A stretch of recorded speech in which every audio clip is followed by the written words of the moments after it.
എൻ്റെ പേര് അഖിൽ. റിസർച്ച് PSCയുടെ സൗജന്യ ഓൺലൈൻ PSC ക്ലാസ്സിലേക്ക് ഏവർക്കും സ്വാഗതം. വിസിബിൾ ലൈറ്റും കഴിഞ്ഞു. ഇനി അടുത്ത് പഠിക്കാൻ പോകുന്ന ഒരു കിരണമാണ് അല്ലെങ്കിൽ ഒരു സ്പെക്ട്രമാണ് അൾട്രാ വയലറ്റ് അഥവാ UV എന്ന്. അടുത്ത് പഠിക്കുകയാണ് UV അഥവാ അൾട്രാ വയലറ്റ്. ശ്രദ്ധിക്കുക, എന്തൊക്കെയാണ് അൾട്രാ വയലറ്റിന്റെ പ്രത്യേകത? അൾട്രാ വയലറ്റുമായി ബന്ധപ്പെട്ട് എന്തൊക്കെയാണ് PSC ചോദിക്കുന്നത്? ഒന്നാമത്തെ ചോദ്യം ഞാൻ നേരത്തെ പറഞ്ഞു, വെയിലിന്റെ ചൂടിന് കാരണം അല്ലെങ്കിൽ താപവികിരണം എന്നറിയപ്പെടുന്നത് ആരാണ്? ഇൻഫ്രാറെഡ് ആണെന്ന്. എന്നാൽ സൂര്യാഘാതം അഥവാ സൺബേൺ ഉണ്ടാക്കുന്ന കിരണമാണ് ആര്? Ultra violet. സൂര്യാഘാതം അഥവാ സൺബേൺ ഉണ്ടാക്കുന്ന ഒരു കിരണമാണ് ആര്? Ultra violet. അടുത്ത പോയിന്റ് ശ്രദ്ധിക്കുക, വിറ്റാമിൻ ഡി ഉൽപ്പാദിപ്പിക്കാൻ കാരണമായ ഒരു കിരണമാണ് ആര്? Ultra violet. സൺഷൈൻ വിറ്റാമിൻ എന്നറിയപ്പെടുന്ന വിറ്റാമിൻ ആണ് ആര്? Vitamin D. ആ വിറ്റാമിൻ ഡി നമ്മുടെ ശരീരത്തിൽ ഉൽപ്പാദിപ്പിക്കാൻ കാരണം അൾട്രാ വയലറ്റ് റേസ് നമ്മുടെ ശരീരത്തിലേക്ക് പതിക്കുന്നതുകൊണ്ടാണ്. അതുകൊണ്ടാണ് പറയുന്നത് ചെറിയ രീതിയിൽ വെയിൽ കൊള്ളുന്നത് നല്ലതാണ്, രാവിലെയൊക്കെ വെയിൽ കൊള്ളുന്നത് നല്ലതാണ് എന്ന് പറയും. കാരണം ഈ പറഞ്ഞ വിറ്റാമിൻ ഡി നമ്മുടെ ശരീരത്തിൽ ഉൽപ്പാദിപ്പിക്കാൻ വേണ്ടി സഹായിക്കും. എന്നാൽ അമിതമായ അൾട്രാ വയലറ്റ് റേസ് നമ്മുടെ ശരീരത്തിലേക്ക് പതിച്ചാൽ, അമിതമായി വിറ്റാമിൻ ഡി കിട്ടുന്നല്ല, അമിതമായി അൾട്രാ വയലറ്റ് റേസ് നമ്മുടെ ശരീരത്തിലേക്ക് പതിച്ചാൽ അത് സ്കിൻ ക്യാൻസറിന് കാരണമാകും. സ്കിൻ ക്യാൻസറിന് കാരണമാകുന്ന ഒരു കിരണമാണ് ആര്? Ultra violet. അപ്പൊ സൂര്യാഘാതം ഉണ്ടാകുന്നു, വിറ്റാമിൻ ഡി ഉൽപ്പാദിപ്പിക്കാൻ സഹായിക്കുന്നു, സ്കിൻ ക്യാൻസറിന് കാരണമായ ഒരു കിരണം കൂടിയാണ് ആര്? അൾട്രാ വയലറ്റ് കിരണം. അടുത്ത പോയിന്റ് ശ്രദ്ധിക്കുക, വളരെ ഇമ്പോർട്ടന്റ് ആണ്. കള്ള നോട്ടുകൾ തിരിച്ചറിയാൻ വേണ്ടി ഉപയോഗിക്കുന്ന ഒരു കിരണമാണ് ആര്? Ultra violet. ബാങ്കുകളിലൊക്കെ കള്ള നോട്ടുകൾ തിരിച്ചറിയാന്നതിന് വേണ്ടി ആര് ഉപയോഗിക്കാറുണ്ട്? അൾട്രാ വയലറ്റ് കിരണത്തെ ഉപയോഗിക്കാറുണ്ട്. അതേപോലെ തന്നെ നെയ്യിലെ മായം കണ്ടെത്തുന്നതിന് വേണ്ടി ഏത് കിരണം ഉപയോഗിക്കാറുണ്ട്? അൾട്രാ വയലറ്റ് കിരണം ഉപയോഗിക്കാറുണ്ട്. അപ്പൊ സൂര്യാഘാതം ഉണ്ടാക്കുന്നു, വിറ്റാമിൻ ഡി ഉൽപ്പാദിപ്പിക്കാൻ സഹായിക്കുന്നു, സ്കിൻ ക്യാൻസറിന് കാരണമാകുന്നു, കള്ളനോട്ടുകൾ തിരിച്ചറിയാൻ വേണ്ടി ഉപയോഗിക്കുന്നു, നെയ്യിലെ മായം കണ്ടെത്താൻ വേണ്ടി ഉപയോഗിക്കുന്ന കിരണവും ആര് തന്നെയാണ്? അൾട്രാ വയലറ്റ് കിരണം തന്നെയാണ്.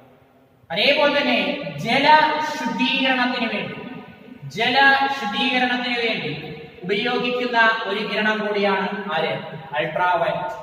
ജലം ശുദ്ധീകരിക്കുന്നതിന് വേണ്ടി ആരെ ഉപയോഗിക്കാറുണ്ട്? അൾട്രാ വയലറ്റ് കിരണത്തെ ഉപയോഗിക്കാറുണ്ട്. അതേപോലെ തന്നെ ഫ്ലൂറസെന്റ് ലാമ്പുകളിൽ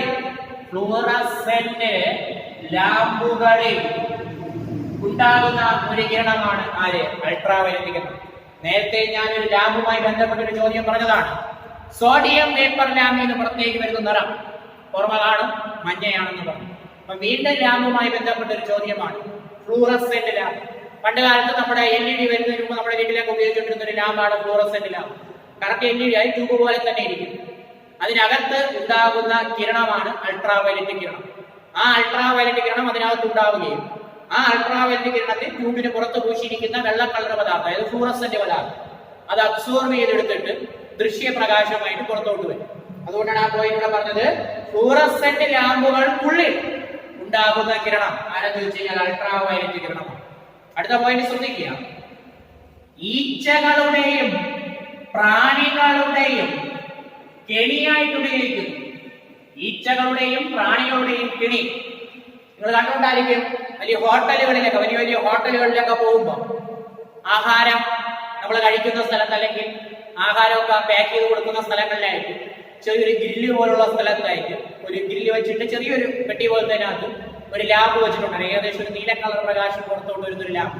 അപ്പൊ അതിന്റെ അടുത്ത് നിങ്ങൾ കണ്ടുകൊണ്ടായിരിക്കും ഈച്ചകളും പ്രാണികളും ചെത്തുന്നത്. കാരണം അതിൽ നിന്ന് വരുന്ന അൾട്രാ വയലറ്റ് കിരണമാണ്. അപ്പൊ ഈച്ചകളും പ്രാണികളും ഭക്ഷണത്തിലേക്ക് നേരെ അട്രാക്ട് ചെയ്യാതെ അവരെ ഇതിലേക്ക് അട്രാക്ട് ചെയ്യുകയും ആ ചൂട് കാരണം അവയെ കൊല്ലുകയും ചെയ്യും. അങ്ങനെ ഈച്ചകളുടെയും പ്രാണികളുടെയും ഒക്കെ കെണിയായിട്ട് ഉപയോഗിക്കുന്ന കിരണവും ആര് തന്നെയാണ്? അൾട്രാ വയലറ്റ് കിരണം തന്നെയാണ്. ഓക്കെ, അപ്പൊ അൾട്രാവയലറ്റ് കിരണത്തിന്റെ പോയിന്റ് ശ്രദ്ധിക്കുക. സൂര്യാഘാതത്തിന് കാരണമാകുന്നു, വിറ്റാമിൻ ഡി ഉത്പാദിപ്പിക്കുന്നു, സ്കിൻ ക്യാൻസറിന് കാരണമാകുന്നു, കള്ളനോട്ടുകൾ തിരിച്ചറിയാൻ വേണ്ടി സഹായിക്കുന്നു, നെയ്യിലെ മായം കണ്ടെത്താൻ വേണ്ടി ഉപയോഗിക്കുന്നു, ജലശുദ്ധീകരണത്തിന് ഉപയോഗിക്കുന്നു, ഫ്ലൂറസെന്റ് ലാമ്പുകൾ ഉപയോഗിക്കുന്നു, ഈച്ചകളുടെയും പ്രാണികളുടെയും കെണിയായിട്ട് ഉപയോഗിക്കുന്നതും ആര് തന്നെയാണ്? അൾട്രാ വയലറ്റ് കിരണം തന്നെയാണ്. ഓക്കെ, അപ്പൊ അൾട്രാ വയലറ്റ് കിരണം കംപ്ലീറ്റഡ് ആയിട്ടുണ്ട്. അടുത്ത കിരണത്തിലേക്ക് നമുക്ക് വരാം.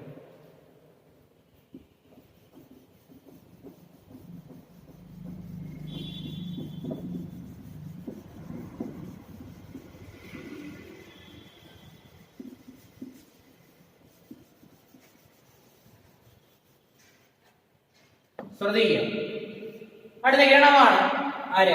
X ray. എക്സ്റേ അടുത്ത കിരണമാണ് ആരെന്ന് വിളിക്കുന്നത്? എക്സ്റേ. ശ്രദ്ധിക്കുക, എക്സ്റേ കണ്ടെത്തിയ വ്യക്തിയുടെ പേര് മറന്നു പോകരുത്, വളരെ ഇമ്പോർട്ടന്റ് ആണ്.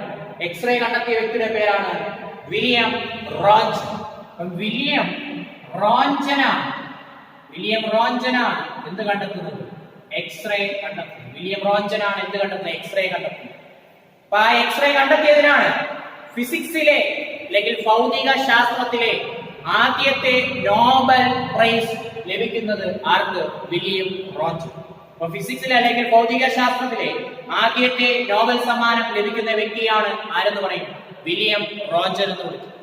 എന്നാ ഫിസിക്സിലെ നോബൽ സമ്മാനം നേടുന്ന അല്ലെങ്കിൽ ഭൗതിക ശാസ്ത്രത്തിൽ നോബൽ സമ്മാനം നേടുന്ന ആദ്യ ഇന്ത്യക്കാരൻ അല്ലെങ്കിൽ ആദ്യ ഏഷ്യക്കാരൻ ആരെന്ന് ചോദിച്ചു കഴിഞ്ഞാൽ ആരാണ്? തമിഴ്നാട് സ്വദേശിയായ CV രാമൻ ആണ് എന്ത് ചെയ്യുന്നത്? ഫിസിക്സിൽ നോബൽ സമ്മാനം നേടുന്ന ആദ്യ ഏഷ്യക്കാരൻ അല്ലെങ്കിൽ ആദ്യ ഇന്ത്യക്കാരൻ എന്ന് വിളിക്കും. 1930 എന്ത് ചെയ്യുന്നത്? നോബൽ സമ്മാനം ലഭിക്കുന്നത് CV രാമൻ. അപ്പൊ ശ്രദ്ധിക്കുക, നമ്മൾ പറഞ്ഞു വന്ന 2 പോയിന്റ് 2 വ്യക്തികളാണ്. 2 വ്യക്തികളും നോബൽ സമ്മാനവുമായി ബന്ധപ്പെട്ടതാണ്. ഒന്നാമത്തെ വ്യക്തിയുടെ പേര് വില്യം റോഞ്ച്. വില്യം റോഞ്ചിന് നോബൽ സമ്മാനം ലഭിക്കുന്നു. നോബൽ സമ്മാനം ലഭിക്കുന്നത് എന്താണ്? For the discovery of X ray. X ray കണ്ടെത്തിയതിനാണ്. ഓക്കെ, അപ്പൊ നമ്മൾ പഠിച്ചു വന്നത് അൾട്രാവയലറ്റ് റേസിനെ പറ്റിയാണ്. അൾട്രാവയലറ്റ് റേസുമായി ബന്ധപ്പെട്ട കാര്യങ്ങളാണ് പറഞ്ഞത്. അപ്പൊ അവിടെ വരുന്ന 2 പോയിന്റുകളാണെന്ന് പറഞ്ഞത്. 2 ഇമ്പോർട്ടന്റ് പോയിന്റുകളാണ് അവിടെ പറയാൻ വന്നത്. ഒന്നാമത്തെ പോയിന്റ് എന്ന് പറഞ്ഞാൽ ശസ്ത്രക്രിയ ഉപകരണങ്ങൾ. ശസ്ത്രക്രിയ ഉപകരണങ്ങൾ അണുവിമുക്തമാക്കുന്നതിന് വേണ്ടി ഉപയോഗിക്കുന്ന ഒരു കിരണമാണ് ആര്? അൾട്രാവയലറ്റ് കിരണം എന്ന് വിളിക്കും. അതേപോലെ തന്നെ ഭൂമിക്ക് മുകളിൽ കുട പോലെ നിൽക്കുന്ന ഒരു പാളിയുണ്ട്. ആ പാളിയെ വിളിക്കുന്ന പേരാണ് ഓസോൺ പാളി എന്ന് വിളിക്കും. ആ ഓസോൺ പാളിയാൽ തടഞ്ഞു നിർത്തുന്ന ഒരു കിരണമാണ് ആര്? അൾട്രാവയലറ്റ് കിരണം. ഈ ഓസോൺ പാളിയിൽ വിള്ളലുകൾ വീണാൽ ഈ അൾട്രാവയലറ്റ് കിരണങ്ങൾ താഴേക്ക് വരികയും നമ്മുടെ ശരീരത്തിലേറ്റാൽ സ്കിൻ ക്യാൻസറിന് കാരണമാവുകയും ചെയ്യുമെന്നാണ് പറയുന്നത്. ഓക്കെ, അപ്പൊ ഈ ഓസോൺ പാളിയിൽ വിള്ളൽ വീഴ്ത്താൻ കാരണമായ കിരണമാണ് പണ്ട് സ്കൂൾ ക്ലാസ് പോലെ കേട്ടുള്ള കിരണമാണ് CFC അഥവാ ക്ലോറോ ഫ്ലൂറോ കാർബൺ. അപ്പൊ ആ കാർബണിന്റെ അല്ലെങ്കിൽ ക്ലോറോ ഫ്ലൂറോ കാർബൺ എന്ന് പറയുന്ന വാതകത്തിന്റെ ഫലമായിട്ടാണ് ഓസോൺ പാളിയിൽ വിള്ളൽ വീഴുന്നത്. അപ്പൊ നമുക്കിവിടെ അൾട്രാവയലറ്റുമായി ബന്ധപ്പെട്ട ചോദ്യം ഇത്രയേ ഉള്ളൂ. ഓസോൺ പാളിയാൽ തടഞ്ഞു നിർത്തുന്ന കിരണം ആരെ ചോദിച്ചു കഴിഞ്ഞാൽ ആരാണ്? അൾട്രാവയലറ്റ് കിരണത്തെയാണ് ഓസോൺ പാളി തടഞ്ഞു നിർത്തുന്നത്. അപ്പോൾ അത് കംപ്ലീറ്റഡ് ആയി അൾട്രാവയലറ്റുമായി ബന്ധപ്പെട്ട കാര്യങ്ങളെല്ലാം കഴിഞ്ഞു. ഇനി അടുത്ത കിരണമാണ് ആര്? എക്സ് റേ എന്ന് വിളിക്കും. എക്സ്റേ. എക്സ്റേയുടെ ചോദ്യങ്ങൾ ശ്രദ്ധിക്കുക. എക്സ്റേയുടെ ഒന്നാമത്തെ ചോദ്യം, ആദ്യം അത് കണ്ടെത്തിയയാളുടെ പേര് പഠിക്കണം. കണ്ടെത്തിയയാളുടെ പേരാണ് വില്യം റോഞ്ച്. വില്യം റോഞ്ചനാണ് എന്ത് കണ്ടെത്തിയത്? എക്സ്റേ കണ്ടെത്തി. നേരത്തെ ഒരു വില്യം പഠിച്ചു, അത് ഇൻഫ്രാറെഡ് കിരണം. അത് വില്യം ഹെർഷൽ. വില്യം ഹെർഷലാണ് ഇൻഫ്രാറെഡ് കിരണം കണ്ടെത്തി. വില്യം റോഞ്ചനാണ് എന്ത് കണ്ടെത്തുന്നത്? എക്സ്റേ കണ്ടെത്തുന്നത്. വില്യം റോഞ്ചൻ വളരെ ഇമ്പോർട്ടന്റ് ആണ്. ഭൗതിക ശാസ്ത്രത്തിലെ അതായത് ഫിസിക്സിലെ ആദ്യത്തെ നോബൽ സമ്മാനം ലഭിക്കുന്ന വ്യക്തിയാണ് ആര്? William Röntgen. 1901 ആദ്യത്തെ നോബൽ സമ്മാനം വില്യം റോഞ്ചന് ലഭിക്കുന്നത് for the discovery of X ray. X ray കണ്ടെത്തിയതിനാണ് വില്യം റോഞ്ചന് ആദ്യത്തെ നോബൽ സമ്മാനം കൊടുക്കുന്നത്. 1901 ഫിസിക്സിലെ ആദ്യത്തെ നോബൽ സമ്മാനം ലഭിക്കുന്ന വ്യക്തിയാണ് വില്യം റോഞ്ചൻ. എന്നാൽ ചോദ്യം ഒന്ന് മാറ്റി പറയാണ്, ഫിസിക്സിൽ നോബൽ സമ്മാനം നേടുന്ന ആദ്യ ഏഷ്യക്കാരൻ അല്ലെങ്കിൽ ആദ്യ ഇന്ത്യക്കാരൻ എന്ന് ചോദിച്ചാൽ അതിന്റെ ഉത്തരം നമ്മുടെ തമിഴ്നാട് സ്വദേശിയായ CV രാമൻ അല്ലെങ്കിൽ ചന്ദ്രശേഖര വെങ്കിട്ടരാമൻ എന്നറിയപ്പെടുന്ന CV രാമനാണ് എന്ത് ചെയ്യുന്നത്? ഫിസിക്സിൽ നോബൽ സമ്മാനം നേടുന്ന ആദ്യ ഏഷ്യക്കാരൻ അല്ലെങ്കിൽ ആദ്യ ഇന്ത്യക്കാരൻ 1930. ഓക്കെ, അപ്പൊ 2 പേരും ഫിസിക്സുമായി നോബൽ സമ്മാനം നേടിയ വ്യക്തികളാണ്. ആദ്യത്തെ വ്യക്തി വില്യം റോജൻ. അദ്ദേഹത്തിന്റെ ചോദ്യം ഇതാണ്: ഫിസിക്സിൽ നോബൽ സമ്മാനം നേടുന്ന ആദ്യ വ്യക്തി. എന്നാൽ ഫിസിക്സിൽ നോബൽ സമ്മാനം നേടുന്ന ആദ്യ ഇന്ത്യക്കാരൻ അല്ലെങ്കിൽ ആദ്യ ഏഷ്യക്കാരൻ CV രാമൻ 1930-ലാണ്. ഓക്കെ, നമുക്ക് അടുത്ത എക്സ്റേയിലേക്ക് വരാം. എക്സ്റേ അടുത്ത പോയിന്റ് ആണ് പെനിട്രേറ്റിംഗ് പവർ. പെനിട്രേറ്റിംഗ് പവർ കൂടിയ ഒരു കിരണമാണ് ആരെന്ന് വിളിക്കും? എക്സ്റേ എന്ന് വിളിക്കും. പെനിട്രേറ്റിംഗ് പവർ കൂടുതലാണ്. പെനിട്രേറ്റിംഗ് പവർ കൂടുതൽ എന്ന് പറഞ്ഞാൽ തുളച്ച് കയറാനുള്ള പവർ ഏറ്റവും കൂടിയവരാണ് ആര്? എക്സ്റേ എന്ന് വിളിക്കും. ഇനി അടുത്ത എക്സ്റേ നമുക്ക് രണ്ടായിട്ട് തിരിക്കാം. എക്സ്റേ രണ്ടായിട്ട് തിരിച്ചു പഠിക്കാം. അതിൽ ഒന്നാമത്തെ എക്സ്റേ ആണ് ഹാർഡ് എക്സ്റേ. ഒന്നാമത്തെ എക്സ്റേ ആണ് ഹാർഡ് എക്സ്റേ. രണ്ടാമത്തെ എക്സ്റേ ആണ് എന്ത് എക്സ്റേ? Soft X-ray. അപ്പൊ എക്സ്റേ രണ്ടായി തിരിച്ചു. ഹാർഡ് എക്സ്റേ ഉണ്ട്, സോഫ്റ്റ് എക്സ്റേ ഉണ്ട്. ഹാർഡ് എക്സ്റേ എന്തിനു ഉപയോഗിക്കും ചോദിച്ചാൽ ക്യാൻസർ ട്രീറ്റ്മെന്റിന് ഉപയോഗിക്കുന്ന ഒരു എക്സ്റേ ആണ് എന്ത് X-ray? Hard X-ray. Hard X-ray എന്തിനു ഉപയോഗിക്കുന്നു ചോദിച്ചാൽ ക്യാൻസർ ട്രീറ്റ്മെന്റിന് ഉപയോഗിക്കുന്നു. സോഫ്റ്റ് എക്സ്റേ എന്തിനു ഉപയോഗിക്കുന്നു ചോദിച്ചു കഴിഞ്ഞാൽ ആന്തരിക അവയവങ്ങളുടെ ചിത്രങ്ങൾ എടുക്കുന്നതിന് വേണ്ടി ഉപയോഗിക്കുന്നു. ആന്തരിക അവയവങ്ങളുടെ ചിത്രങ്ങൾ എടുക്കുന്നതിന് വേണ്ടി ഉപയോഗിക്കുന്ന ഒരു എക്സ്റേ ആണ് ആര്? സോഫ്റ്റ് എക്സ്റേ എന്ന് വിളിക്കും. അതേപോലെ തന്നെ എല്ലുകളുടെ ക്ഷതം മനസ്സിലാക്കുന്നതിന് വേണ്ടി ബ്രേക്കേജ് ഓഫ് ബോൺ, എല്ലുകളുടെ ക്ഷതം മനസ്സിലാക്കുന്നതിന് വേണ്ടി ഉപയോഗിക്കുന്നതും ആര് തന്നെയാണ്? സോഫ്റ്റ് എക്സ്റേ തന്നെയാണ്. ശ്രദ്ധിക്കുക, രണ്ടായി തിരിച്ചു. Hard X ray, soft X ray. Hard X ray cancer ട്രീറ്റ്മെന്റിന് ഉപയോഗിക്കുമ്പോൾ സോഫ്റ്റ് എക്സ്റേ ആന്തരിക അവയവങ്ങളുടെ ചിത്രങ്ങൾ എടുക്കുന്നതിന് വേണ്ടിയും എല്ലുകളുടെ ക്ഷതം കണ്ടെത്തുന്നതിന് വേണ്ടി ഉപയോഗിക്കുന്നു.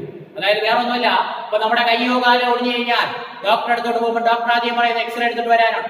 അപ്പൊ നമ്മുടെ കയ്യോ കാലോ ഒടിയുമ്പോൾ കയ്യിലെ മാംസഭാഗത്തെ വരെ തുളച്ച് കയറി അകത്തിരിക്കുന്ന എല്ലിന്റെ പിക്ചർ എടുക്കാൻ കഴിവുള്ള ഒരു കിരണമാണ് ആര്? എക്സ്റേ. അപ്പൊ പരീക്ഷ ചോദിക്കാം, മാംസഭാഗങ്ങളെ വരെ തുളച്ച് കയറാൻ കഴിവുള്ള കിരണം ആരെയെന്ന് ചോദിച്ചാൽ അതിന്റെ ഉത്തരം ആരാണ്? എക്സ്റേ ആണ്. എക്സ്റേയിൽ രണ്ട് എക്സ്റേ ഉണ്ട്, ഹാർഡ് എക്സ്റേയും സോഫ്റ്റ് എക്സ്റേ. അപ്പൊ ഇതുമാണ് എക്സ്റേയുമായി ബന്ധപ്പെട്ട കാര്യങ്ങൾ. കണ്ടെത്തിയാളുടെ പേര് താടാക്കുന്നത് വില്യം റോജൻ. CV രാമൻ എക്സ്റേയുമായി ഒരു ബന്ധവുമില്ല, അത് നോബൽ സമ്മാനം വന്നുകൊണ്ടാണ് അവർ പറഞ്ഞത്. അടുത്ത് പറഞ്ഞതാണ് പെനിട്രേറ്റിംഗ് പവർ കൂടുതലാണെന്ന് പറഞ്ഞത്. ആന്തരികയുടെ ചിത്രങ്ങളെടുക്കാൻ ഉപയോഗിക്കുന്നു, എല്ലുകളുടെ ക്ഷതം മനസ്സിലാക്കാൻ ഉപയോഗിക്കുന്നു. ക്യാൻസർ ട്രീറ്റ്മെന്റിന് വേണ്ടി ഉപയോഗിക്കുന്നത് ആര് തന്നെയാണ്? എക്സ്റേ തന്നെയാണ്. അപ്പൊ എക്സ്റേ കമ്പനിയുടെ എക്സ്റേയുമായി ബന്ധപ്പെട്ട കാര്യങ്ങൾ കഴിഞ്ഞു. ഇനി അടുത്ത കിരണമാണ് ആര്? ഗാമ കിരണം. അപ്പൊ ശ്രദ്ധിക്കുക, ഗാമയുമായി ബന്ധപ്പെട്ട കാര്യങ്ങൾ എന്തെല്ലാമാണ് PSC ചോദിച്ചത്? ഗാമ. അടുത്ത് പഠിക്കാൻ പോണാണ് ഗാമ കിരണം. ശ്രദ്ധിക്കുക, കണ്ടെത്തിയാളുടെ പേര് വളരെ ഇമ്പോർട്ടന്റ് ആണ്. കണ്ടെത്തിയാളുടെ പേര് പോൾ യു വിലിയാർഡ് ആണ്. എന്ത് കിരണം കണ്ടെത്തുന്നത്? ഗാമ കിരണം കണ്ടെത്തുന്നത്. ഗാമ കിരണം കണ്ടെത്തിയ വ്യക്തിയുടെ പേരാണ് പോൾ യു വിലിയാർഡ് ആണ് ഗാമ കിരണം കണ്ടെത്തുന്നത്.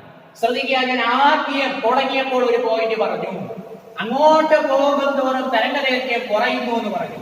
അപ്പോൾ നിങ്ങൾക്ക് മനസ്സിലായി കാണും, തരംഗദൈർഘ്യം ഏറ്റവും കുറഞ്ഞ കിരണം ആര്? ഗാമ.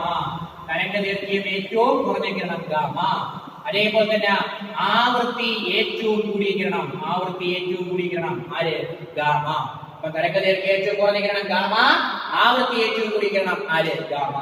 അടുത്ത പോയിന്റ് ശ്രദ്ധിക്കുക. അടുത്ത പോയിന്റ് എന്ന് പറയുന്നത് റേഡിയോ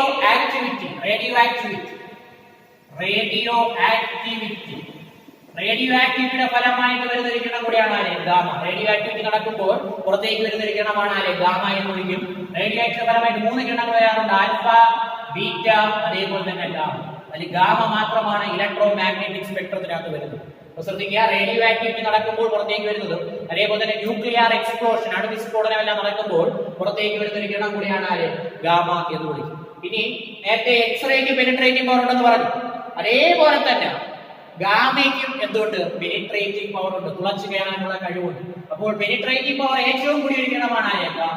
പെനിട്രേറ്റിംഗ് പവർ ഏറ്റവും കൂടിയ ഒരു കിരണമാണ് ആര്? ഗാമ എന്ന് വിളിക്കും. എക്സ്റേക്കാളും പെനിട്രേറ്റിംഗ് പവർ ഉണ്ട്.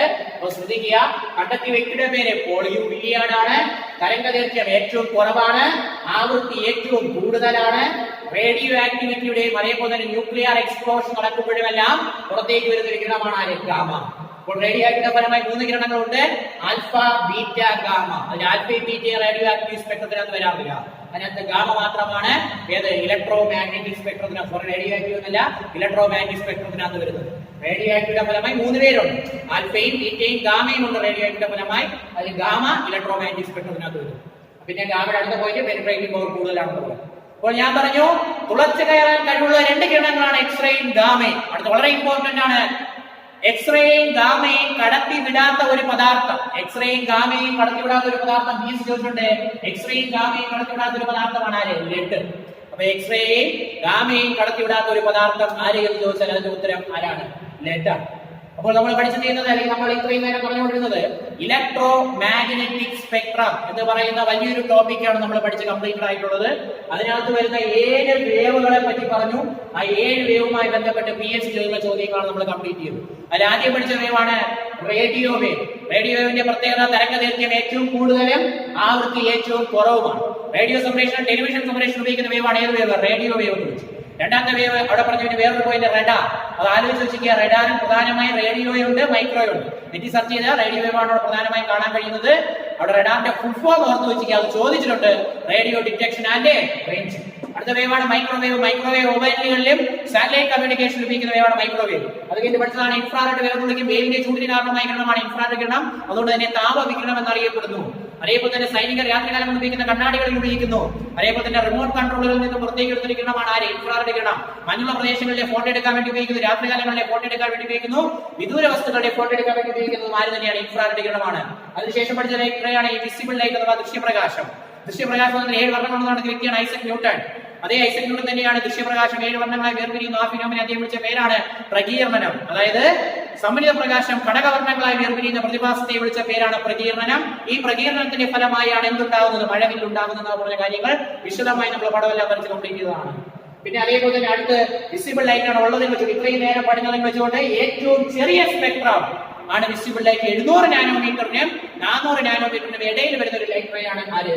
Visible light. അതിനുശേഷം പഠിച്ച അൾട്രാവയലറ്റ് കള്ളനോട്ടുകൾ തിരിച്ചറിയാൻ വേണ്ടി ഉപയോഗിക്കുന്നു. നെയ്യിലെ മായം കണ്ടെത്താൻ വേണ്ടി ഉപയോഗിക്കുന്നു. അതേപോലെ തന്നെ